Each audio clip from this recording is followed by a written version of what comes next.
Assalamualaikum warahmatullahi wabarakatuh. Perkenalkan, nama saya Larasati Dwi Arianti Putri dari Prodi Teknik Informatika dengan 3 digit NIM terakhir 118. Di sini saya akan melakukan simulasi rutin dinamik OSPF di mikrotik dengan tujuan yang pertama mengetahui cara kerja rutin dinamik OSPF di mikrotik, yang kedua mensimulasikan rutin dinamik OSPF mikrotik dengan GNS3. Langkah pertama yang bisa kita lakukan adalah membuat skema jaringan seperti buku panduan. Kebetulan di sini saya sudah membuat skema jaringannya dan sudah saya start. Jadi di sini semua perangkat sudah aktif. Setelah itu kita masukkan atau setting IP addressnya terlebih dahulu. Di sini juga sudah saya masukkan untuk semua routernya, jadi hanya akan kita cross check saja. Untuk router 1 kita cek di PC 1 di IP, kita arahkan dulu IP, setelah itu ke address. Nah, di sini sudah ada 4 address yang menuju ke router 2, ini router 3, ini PC 1 dan ini ke PC 2. Setelah itu kita cek untuk router 2. Router 2 ini tersambung melewati PC 3. Kita buka PC 3, IP address. Nah, di sini sudah ada 3 alamat. Yang pertama ada 12 untuk menuju ke router 1, lalu 23 untuk ke router 3, dan ini untuk IP-nya PC 3. Oke, kita cek untuk router 3-nya. Router 3 ini terhubung dengan server. Kita cek melalui server. Oke, IP address. Nah, di sini sudah sama seperti buku panduan. Terdapat 3 alamat, yaitu yang pertama 13 untuk menuju ke router 1, 23 untuk menuju ke router 2, lalu 43 untuk menuju server. Setelah setting IP routernya, kita bisa setting routing OSPF-nya. Nah, kita setting yang pertama di PC 1 untuk router 1. Kita menuju ke routing OSPF. Nah, di sini menuju ke network. Di sini sudah saya masukkan untuk 3 alamat, yaitu 12 untuk ke router 2, lalu 13 untuk ke router 3, dan ini 1 alamat untuk mewakilkan alamat 2 PC 1 dan PC 2 kita gabungkan menjadi hanya 1 alamat saja. Lalu selanjutnya di router 2 terdapat 3 buah alamat. Kita cek PC 3. Kita ke routing OSPF. Nah, di sini terdapat 3 alamat, yaitu 12 untuk menuju ke router 1, 23 untuk menuju ke router 3, dan 128 ini untuk alamat ke PC 3. Oke, selanjutnya kita cek server.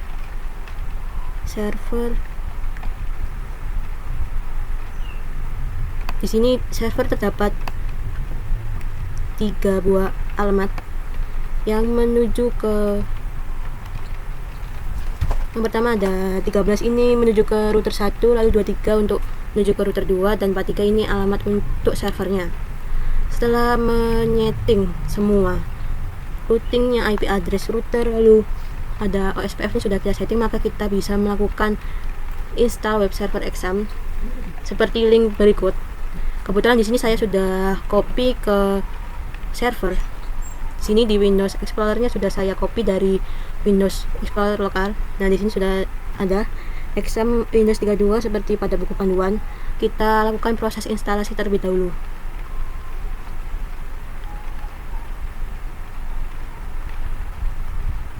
Oke, kita tunggu.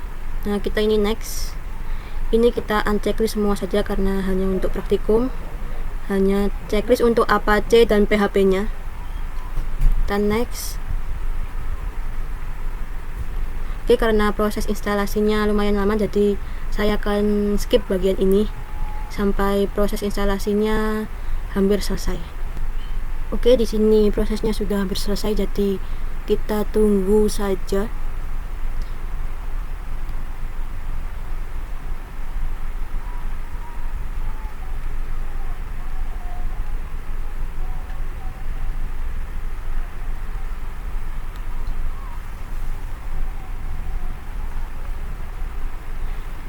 Nah, di sini kita klik finish, kita run.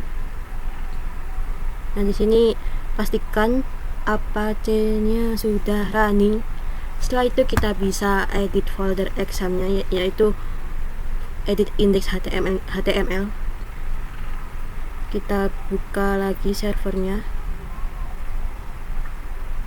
server, lalu kita menuju ke file exam. Nah, ini kita ke htdocs, lalu di sini terdapat dua file yang bernama index. Karena kita hanya akan fokus ke file HTML-nya saja, jadi di file PHP-nya kita rename. Nah, ini saja. Setelah itu kita buka file index HTML-nya. Di sini kita ganti sesuai dengan buku panduan. Kita copy kodenya terlebih dahulu. Oke. Nah, di sini namanya kita ubah.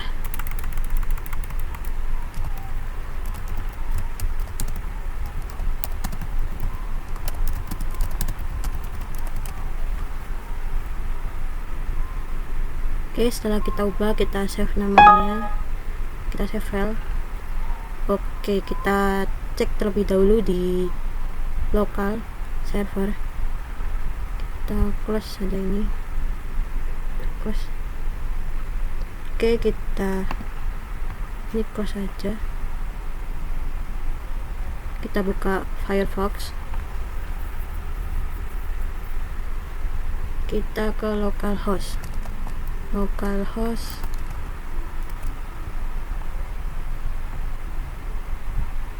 Belum tersambung ini.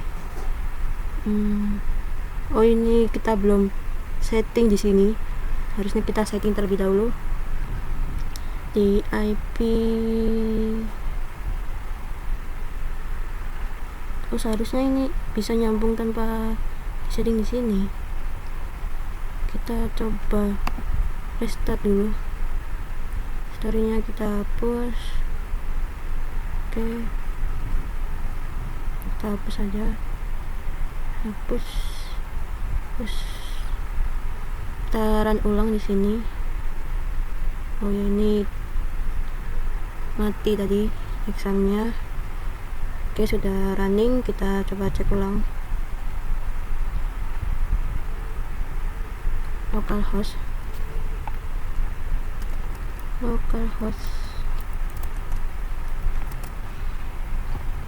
Nah, di sini sudah masuk ke web tadi. Selamat datang di web Jarcom GNS3.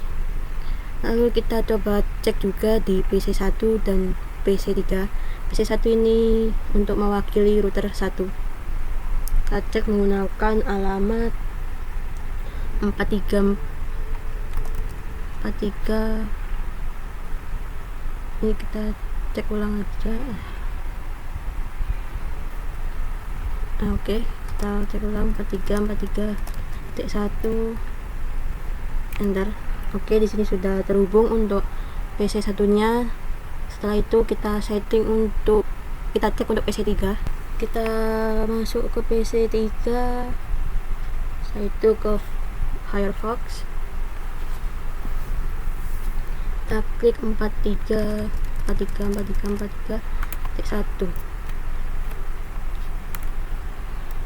Oke. Nah, di sini dia juga berhasil tersambung ke server melalui router 2. Sekarang kita ubah agar bisa tersambung melalui jaringan yang bernama jarcom.com. Kita setting terlebih dahulu di server. Kita setting di sini dulu IP DNS. Ini pastikan sudah low. Setelah itu kita ke static. Kita add alamat jarcom.com menuju ke address 43.43.43.1. Oke. Nah, setelah seperti ini bisa langsung kita cek ke PC1 dan PC3 apakah bisa berhasil menggunakan alamat jarcom.com. Kita cek di PC1 terlebih dahulu. jarcom.com.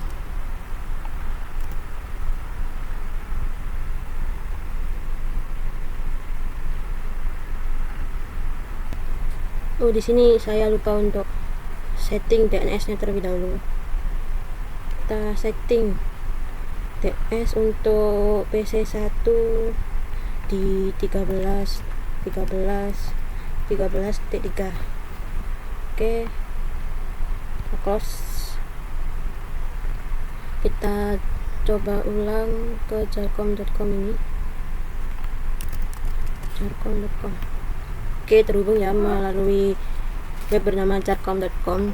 Sekarang kita cek ke PC3 yang tersambung dengan router 2. Kita isi DNS terlebih dahulu. IP property. Sini kita isi 23.23.3. Oke. Kita close, masuk ke Firefox, kita cek menggunakan alamat jarcom.com. Oke, di sini juga berhasil tersambung melalui alamat jarcom.com. Lalu selanjutnya kita ke file over, yaitu yang pertama bisa kita setting interface MikroTik S86 supaya bisa mati ketika kabel diputus di R1, R2, dan R3. Jadi kita ke terminal di setiap router. Kita ke router 1 terlebih dahulu. Kita ke sini, new terminal. Kita copy kodenya. Ini. Oke.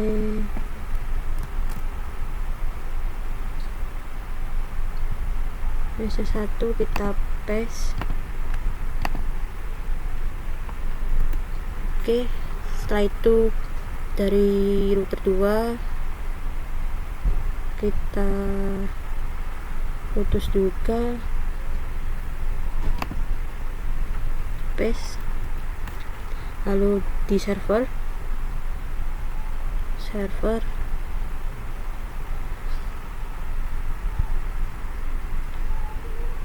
admin, new terminal, paste.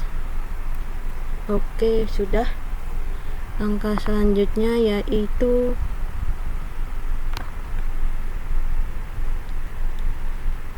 kita coba putus kabel R1 dan R3 melalui GNS3. Sebelum itu kita coba dari PC1 terlebih dahulu. Kita coba reset ke server. Kita ke command prompt, lalu kita reset ke alamat server. Nah, di sini terlihat bahwa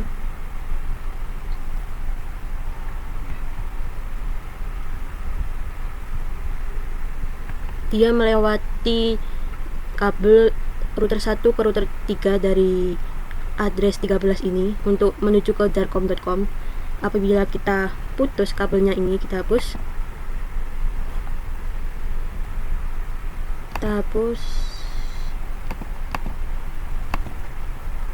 Oke.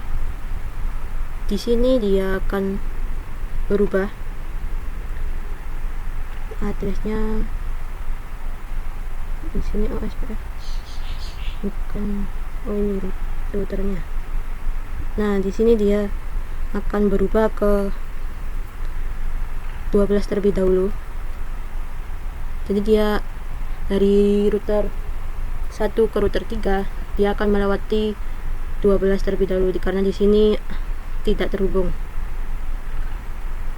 Oke, kita sambung lagi. Kita coba cek di sini ya, reset.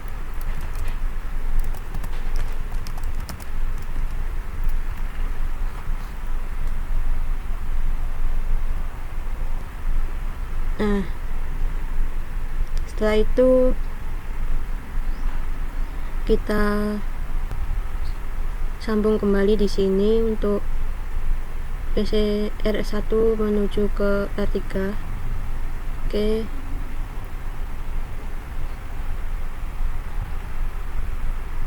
Kita close saja. Selanjutnya ada koneksi internet. Jadi di sini kita buat interface cloud GNS3-nya. Sini saya sudah buat defaultnya nama internet. Nah, tapi di sini kita harus setting terlebih dahulu preferensinya, di put in lalu cloud nodes, kita edit. Nah, di sini belum ada untuk itunya, jadi kita edit di sini.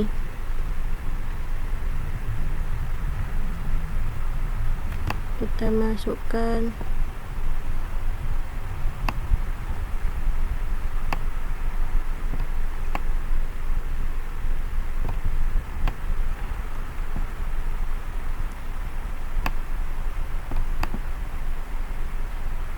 nah di sini kita di sini kita add wifi, apply. Oke. Sini kita ganti dulu ke internet. Oke. Setelah itu kita sambungkan kabel dari router 3 ini ke Ethernet 3 lalu ke wifi. Oke. Setelah itu kita setting dari sini. Ini karena router 3, kita buka setting lalu ganti ke networknya, kita ganti ke bright. Nah, oke. Nah, ini error, jadi kita bisa start ulang.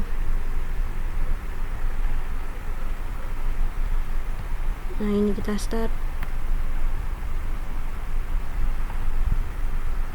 Kita tunggu prosesnya terlebih dahulu.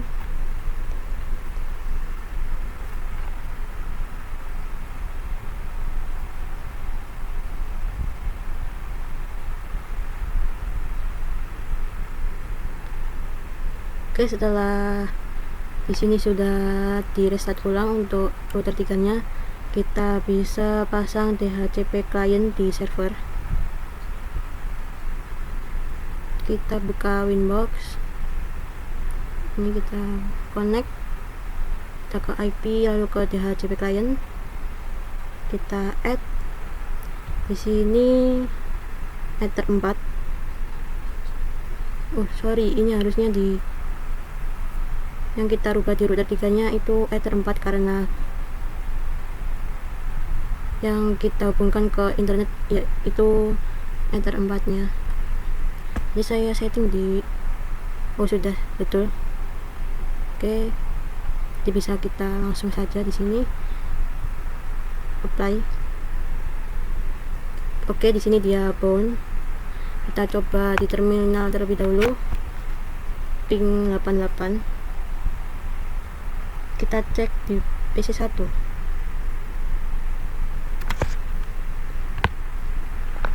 Ping 88.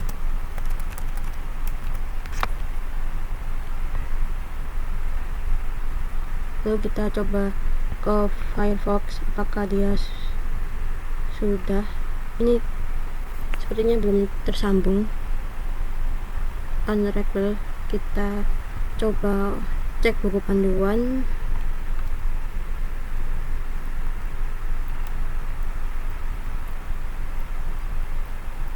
Oh, di sini kita belum buat firewall NAT-nya. Kita buat terlebih dahulu firewall NAT. Kita tambah di sini out interface-nya ter4, lalu action-nya di masquerade. Oke. Nah, sudah. Langkah selanjutnya di sini aktifkan router 3 menjadi default gateway. Kita buka OSPF, routing OSPF, lalu di instannya ini kita setting sesuai di sini tadi. Ini di sini kita ganti ke always as type 1. Oke, sudah sama ya, apply. Oke, setelah itu kita akan coba ulang di PC1 jika dia berhasil terhubung ke Google PC1. Kita coba ping lagi di sini. Nah, dia sudah terhubung ke internet. Kita coba cek di Firefox-nya. Kita ke Google.